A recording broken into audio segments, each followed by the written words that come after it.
Assalamualaikum warahmatullahi wabarakatuh. Salam satu napas. Mari kita bersama-sama menjabarkan ya. Kemarin sudah Al-Baqarah ayat 1 dan ayat 2, ini ayat 3 dan ayat 4. Nanti yang janji kemarin yang alif lam mim itu begitu banyak ya, maknanya begitu banyak. Jadi ayo kita bersama-sama meluaskan ilmunya Gusti Allah. Kami selalu mengikuti sunnah Rasul ya, tidak ada murid, semuanya sahabat ya, semuanya sahabat, tidak ada cupu, tidak ada suhu. Kita sama-sama belajar ya, kita sama-sama belajar. Bila mana tulisan kami ada yang salah, ada yang kurang, mohon diluaskan. Karena al-insanu mahalul khoto wani sian. Namanya manusia itu selalu ada salahnya, ada benarnya, ada ingatnya, ada lupanya, itu selalu. Jadi kita luaskan ya, kita luaskan. Saya yang video yang pertama sudah ada cuplikannya, nanti barangkali kurang luas ya, mohon perhatikan. Saya mau membahas alif lam mim yang kemarin belum luas. Kenapa sih alif lam mim itu tidak ada artinya? Karena artinya sangat amat luas, sangat amat banyak, sangat amat dalam. Sehingga kalau ada tulisan alif lam mim, sampingnya juga cuman alif lam mim. Mohon dicek di Asmaul Husna yang huruf yang pertamanya mim. Ini kalau secara spesifik ini kan mimnya 2. Alif lam mim. Allahu la ilaha illa huwal malikul mulki. Mimnya, mim yang 2. Nanti ada mim-mim yang lain banyak sekali, ini sangat amat luas. Jadi intinya Gusti Allah itu sang kuasa, sang maha kuasa, juga menguasai. Contoh kami ambil ini menguasai segalanya alam semesta ya, tapi kami ambil contoh ke Al-Baqarah yang disebut sapi betina. Jadi Gusti Allah itu menguasai, mengadakan iya, menguasai iya. Kan ada penguasa hanya menguasai wilayah, tapi orangnya tidak terkuasai secara kebutuhannya ya. Kalau manusia itu kuasanya biasanya cuma wilayah, tapi tidak menguasai sampai ke dalam perut-perutnya. Kalau Gusti Allah itu maha kuasa juga menguasai, artinya menguasai sapi betina dari mulai hamil itu ya, mulai mengandung sampai punya anak, sampai membesarkan, sampai semua dikuasai dan menguasai. Itu Gusti Allah, kesempurnaannya di situ ya. Kita umpamanya kepala keluarga itu kan baru menguasai wujud-wujudnya, belum bisa menguasai sampai hal kentutnya, hal buang air besarnya, sampai di dalamnya ngurusin yang menjadi vitamin, yang jadi energi, yang jadi kotoran, yang jadi apalagi semua yang di dalam ya. Kalau Gusti Allah ya maha kuasa juga menguasai. Mohon diluaskan apa saja. Jadi kemarin yang ayat 1 ayat 2 ini sudah dijabarkan ya. Mohon yang bagi yang belum nanti disimak yang ayat 1 ayat 2. Ini kami mau langsung ayat 3. Alladzina yu'minuna bil ghaibi wa yuqimuna sholata wa mimma razaqnahum yunfikun. Ya, ayo kita perhatikan. Ini buka kurung. Kalau buka kurung jangan langsung diikut sertakan ya, disimpan dulu. Mereka yang beriman. Mereka yang beriman kepada yang gaib, ya. Yang mendirikan sholat, wa yuqimuna sholata. Kalimatnya ada wawu ya, ini ya, ingat ini kalimatnya ada wawu. Kalau sholat umumnya Ingat, ya, ini ada wawu, harus diperhatikan. Atau, nah, atau ya, atau. Jadi perhatikan. Dan menafkahkan sebagian rizki yang kami anugerahkan kepada mereka. Jadi di saat kita membaca ayat, kita ini hanya subjek sementara. Posisi kita objek. Jadi di saat mengatakan mereka, ya kita kena. Yang membaca itu juga kena. Jangan langsung ke orang lain. Karena ini yang ngucapin Gusti Allah, ayatnya Gusti Allah, ya suratnya Gusti Allah. Di saat kita membaca ada kalimat mereka, ya jangan ke sana dulu, ke badan kita dulu. Kalau kita mengucapkan mereka langsung orang lain, berarti kita secara tidak langsung kebawa oleh subjek, oleh suasana subjek. Padahal di dalam diri kita manusia membaca ayat, itu suasana subjeknya sebentar. Hak subjeknya sementara. Sepenuhnya manusia itu objek. Jadi contohnya begini.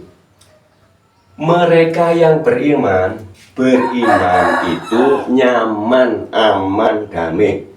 Selain yakin, kan yakin dulu. Orang kalau sudah yakin baru aman, nyaman, damai. Percaya dengan yang gaib. Nah, luas banget ini ya, luas banget. Ini termasuk ini ruang. Ini frekuensi ini namanya gaib, tidak terlihat. Diceknya pakai sinyal HP. Bilangnya nggak ada, pas dicek pakai sinyal, oh ada sinyalnya ini. Berarti frekuensi ini ada. Di dalam kosong ada isi, di dalam isi ada kosong. Ini kembali lagi. Jadi gaib itu sangat amat luas, yang tidak terlihat. Sangat amat luas. Jangan pas ngomong gaib langsung jin, setan, malaikat, iblis, siluman. Luas banget. Percaya yang gaib, orang yang beriman secara spesifik percaya dengan ruh. Ruh juga gaib. Secara spesifik ini ya. Ini kalau larinya gaib, larinya ke jin, setan, malaikat, iblis, ini nanti nggak ketemu ini. Tapi kalau kita larinya orang yang yakin, percaya dengan ruh Sang Maha Hidup. Kalau sudah yakin kepada ruh kan gaib, yang Maha Hidup, langsung yang disebut aman, nyaman, damai. Wa yuqimuna sholata, pasti langsung mendirikan kesadaran. Di sini kalimatnya mendirikan sholat lah. Sholat kan masih bahasa Arab. Artinya sadar. Orang kalau sudah yakin kepada ruh, ya, ini spesifiknya ghaib itu kepada ruh, napas. Makanya kami sering menyarankan zikir napas. Zikir artinya ingat napas, itu ingat napas. Itu. Kalau sudah spesifiknya kepada ruh, surat Shad, surat Qaf, ya. Kan surat Qafnya mengatakan kami lebih dekat daripada urat leher. Surat Shadnya ayat 72, saya tiupkan ruhku.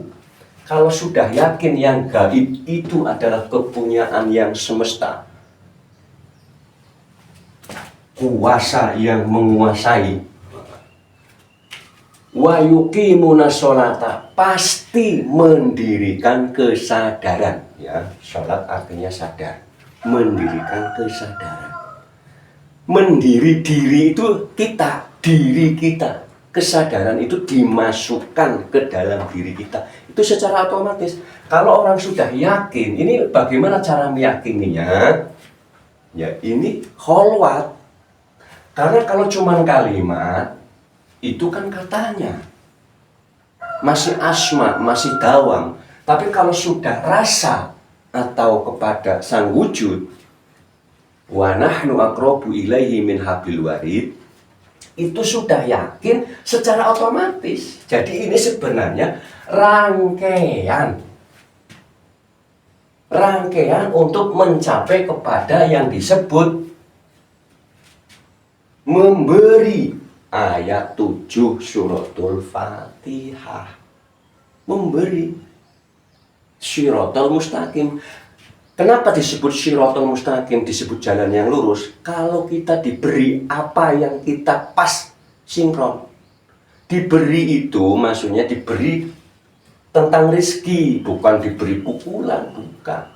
Ya, artinya sebagian rezeki kita, mampunya kita kepada hal siapa? Sistem, situasi dan kondisinya pas. Itu yang disebut syirat. Ya, syiratal mustaqim, memberi. Jadi ini adalah rangkaian bacaan. Di saat kita sudah membaca ini, berarti langsung masuk ke dalam diri kita, jangan ke orang lain. Karena kalimat kepada mereka, kalau kita yang baca langsung orang lain, lah ini berarti berbahaya.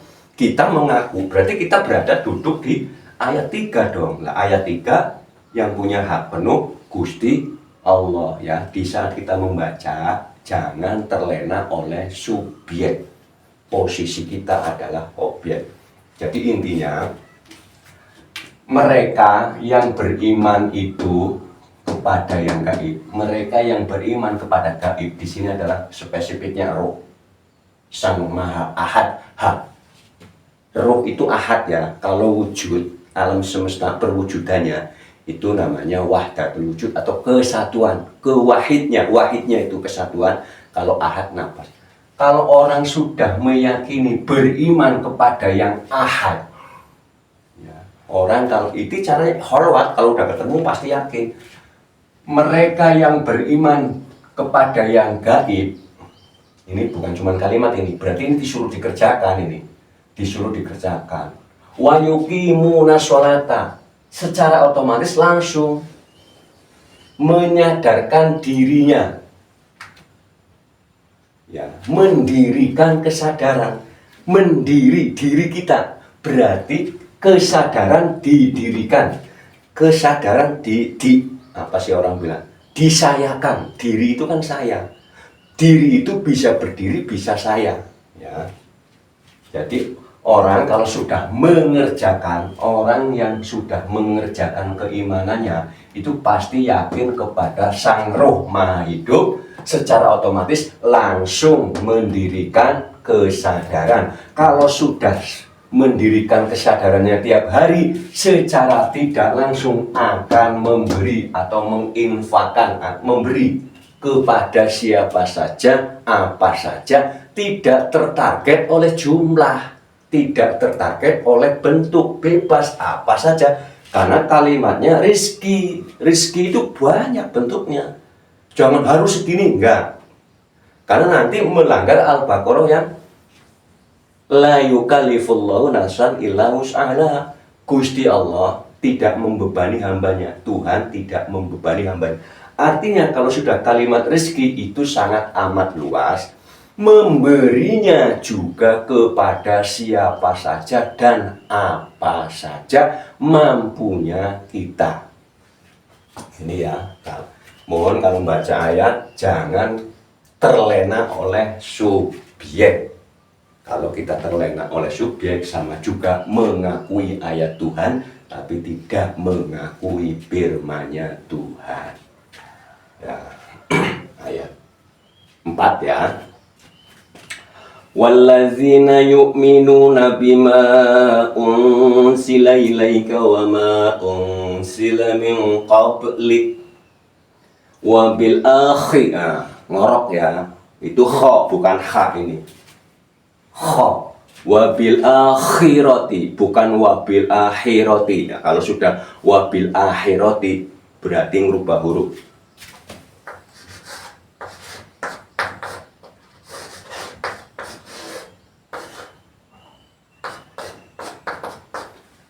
Kalau bacanya nggak ngorok, nggak berarti ngerubah huruf, menghilangkan titik. Kalau bacanya wabil akhirati berarti sudah menghilangkan titik. Berarti ya salah, secara frekuensi salah, secara hukum makhraj juga salah. Jadi wabil akhirati, wabil a ya. Wabil akhirati hum yuqinun, ainun ya. Yuk kita perhatikan, jangan wabil ahi ya. Kalau ahi berarti ha hi hu. Kalau kha khi hu, wabil akhirati hum yuqinun. Dan mereka yang beriman kepada kitab. Nah ini buka kurung. Kalau buka kurung jangan dibawa dulu. Dan mereka yang beriman kepada kitab yang telah diturunkan kepadamu. Ayo kita perhatikan, kalau kalimat kitab luas. Kalau kalimat kitab luas. Kalau tetap ini diartikan, karena di sini tidak ada tulisan unzila Quran, tidak ada ya. Tidak ada kalimat diturunnya Al-Quran, di sini tidak ada kalimatnya. Kalau memang ini mau dilengkapi bahwa Al-Quran harus ikut, Al-Quran artinya bacaan yang baik. Al-Quran diartikan lagi. Kalau kalimatnya Al-Quran saja, Al-Quran kan bahasa Arab, nanti berfokus kepada kitab lagi, kepada yang ini. Karena tugasnya arti berarti harus, kalau artinya bahasa Indonesia ya bahasa Indonesia semua. Al-Quran masih bahasa Arab, diartikan lagi. Ini sholat masih bahasa Arab, diartikan lagi kesadaran. Ini yang bikin bingung.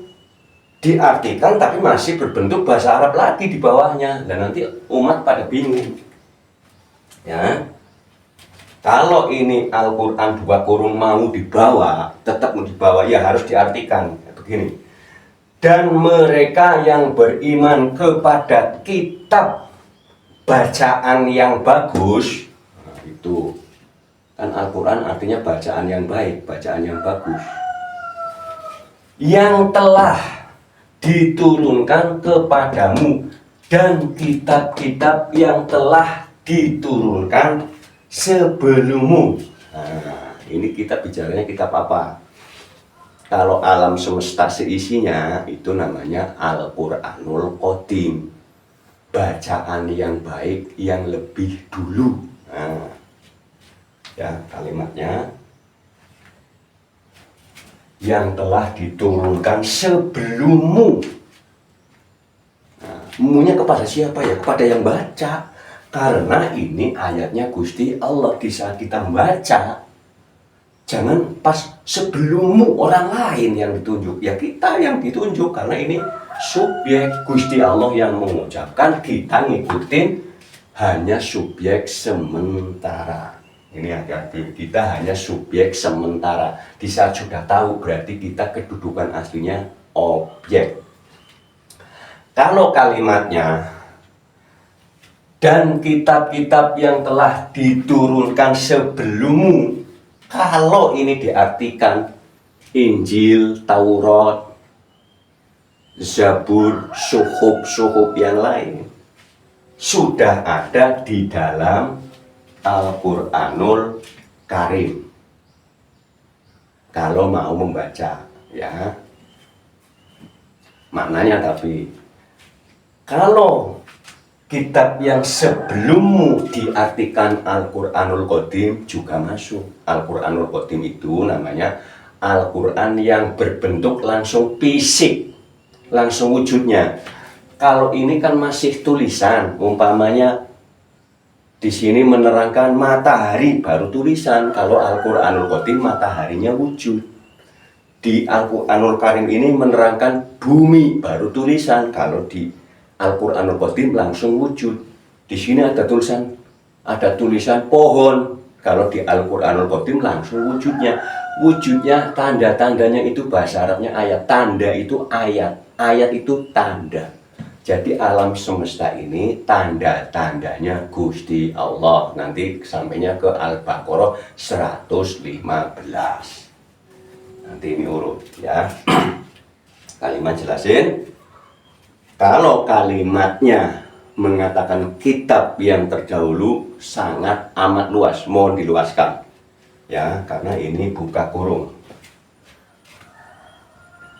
Dan kitab-kitab yang telah diturunkan sebelum, serta mereka yakin. Nah, kalau di saat serta mereka, ya jangan ke orang lain, karena ini Gusti Allah yang mengucap. serta mereka, ya kita yang baca kena. Ingat ini, pokoknya syaratnya kalau kita baca Al-Quran jangan terlena oleh subjek. Kalau terlena oleh subjek selamanya berarti secara tidak langsung kita mengakui ayatnya Tuhan, diakui punya saya berarti. Nah, ini yang bahaya.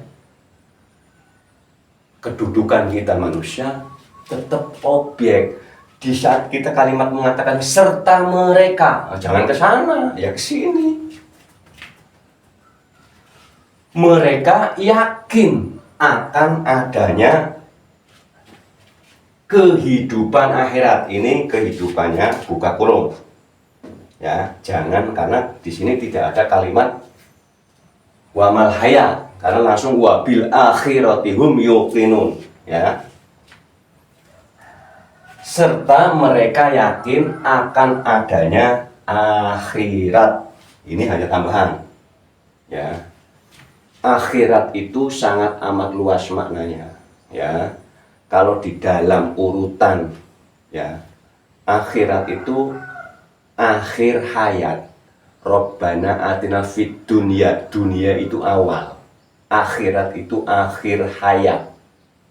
Makanya kehidupan akhir hayat itu yang kadang kita kalau sudah fana tahu. Kalau orang yang sudah fana, memfanakan diri, menghilangkan kemelekatannya, melepaskan keakuannya, itu sudah tahu bahwa setiap orang yang mau akhir hayat itu dikasih tahu kehidupan yang sesungguhnya. Yang sebelumnya hidup itu enggak begitu, hidup ini ya begini, makanya banyak yang kaget dan enggak mau pulang. Rata-rata orang yang mau meninggal kebanyakan banyak yang begini-begini, itu bukan disiksa, itu kaget. Oh, nggak taunya hidup cuman begitu.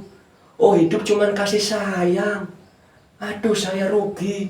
Selama hidup saya ini saya nggak pernah berkasih sayang. Itu merasa menyesal sehingga ingin hidup. Saya ingin hidup 5 menit saja. Saya ingin berkasih sayang. Jadi intinya hidup adalah kasih sayang di dalam suratul Fatihah. Ya, akhirat itu akhir hayat. Banyak. Ada yang 40 hari sebelum meninggal dikasih tahu hidup itu sebenarnya begini. Ya, kalau orang yang sudah tahu, mendalami, benar-benar merasakan penghayatan bahwa hidup itu berkasih sayang. Kenapa? Kalau kita dikasih, itu hati itu langsung sinkron, sirot, nah berarti lurus. Kalau disayang, sirot, lurus. Ya, siratan di sini kalau dikasih kan, oh ya, dan itu berarti betul bahwa jalan yang lurus itu ya kasih sayang. Sistemnya empan papan situasi dan kondisi, jangan main gebuk rata. Jadi kasih sayangnya ada prosedur, bukan kasih sayangnya semena-mena, karena ada frekuensi, ada sunatullah ini. Kasih sayang semena-mena juga nggak boleh. Ada prosedurnya. Mengasihi kepada siapa, menyayangi kepada siapa, itu ada prosedur. Karena ada frekuensi.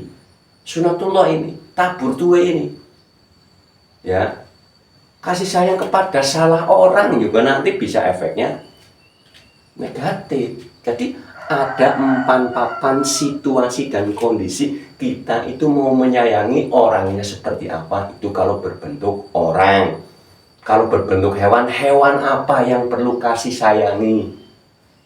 Tumbuh-tumbuhan apa yang perlu kasih sayangi? Contoh, kalau kita manusia tingkatannya masih biasa, mau menyayangi harimau, ya kan kita nanti malah keterkam.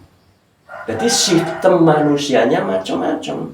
Oh, tingkatan saya kalau mau menyayangi hewan itu tingkatannya masih kucing, masih ayam, masih kambing. Oh, saya belum berani menyayangi monyet, nanti nyakar.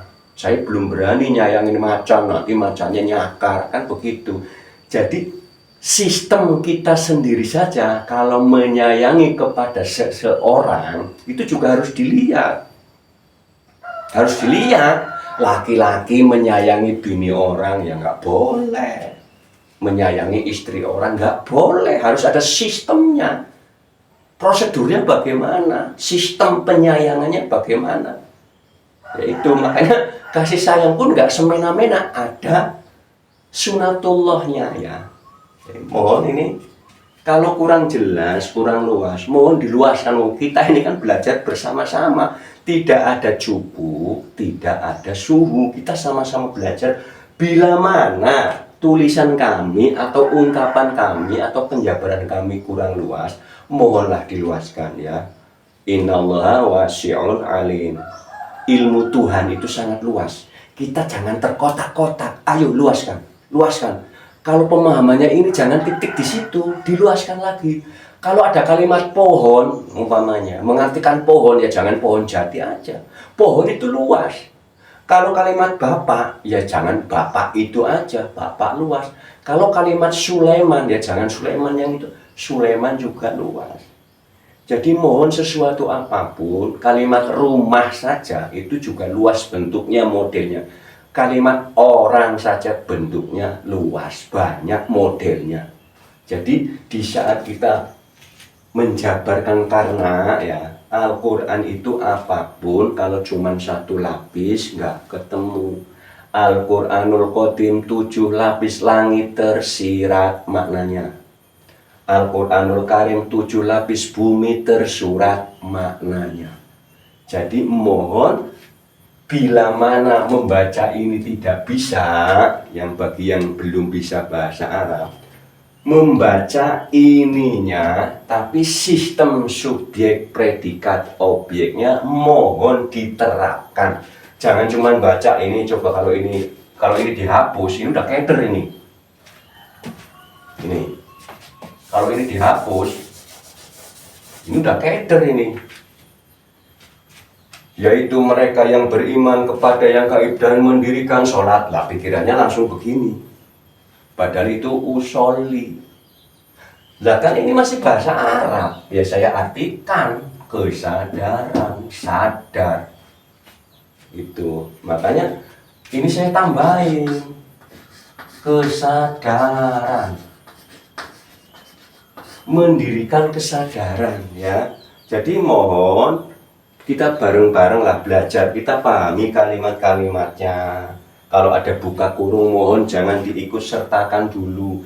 Ini kalimatnya. Kalau teksnya sih ini bahasa Indonesia, teksnya teks Indonesia, tapi pas dibaca Al-Quran katanya masih bahasa Arab. Ya.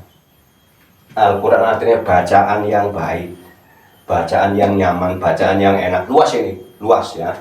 Jadi mohon bila mana kurang luas, bila mana bacaan kami ada yang keliru, ya kita sama-sama mengisi. Karena Kanjeng Nabi itu tidak menganggap murid, Kanjeng Nabi itu menganggap sahabat. Jadi murid-muridnya itu dianggap sahabat agar sistem pembelajarannya cepat ketemu. Lah kalau Nabi sama murid, lah muridnya mau nanya kan takut, segan. Ya kalau kiai sama santri, santrinya mau nanya udah keder. Sehingga ilmunya Gusti Allah nggak terungkap, nggak terjabarkan. Mari kita sama-sama belajar, kerjasama. Atau bahasanya belajar kelompok. Itu kan kalau belajar kelompok sama itu. Untuk mengangkat dari sini metode apa, usulan apa, masukan apa. Ayo kita angkat bersama-sama. Ya, mohon nanti ini mohon bagi yang terbiasa Asmaul Husna, mohon diluaskan ya. Kalau yang namanya kuasa menguasai itu kalau untuk Tuhan yang Maha Esa, Gusti Allah Subhanahu wa Ta'ala, itu sangat amat full di bidang apa saja, di hal apa saja. Ya, ini full ini ya. Jadi mohon, ini artinya sangat luas, maknanya sangat luas. Bila mana kami kurang luas, mohon diluaskan. Jadi kok Pak Jam nyampainya beda? Bukan beda, ada yang belum kesampaikan. Ini kalau diartikan sangat banyak. Ini sudah ya, mohon bagi yang belum nyimak yang ayat 1, ayat 2 Al-Baqarah, mohon ini keterangan ini. Ya, keterangan Al-Baqarah itu sudah rinci per huruf ya.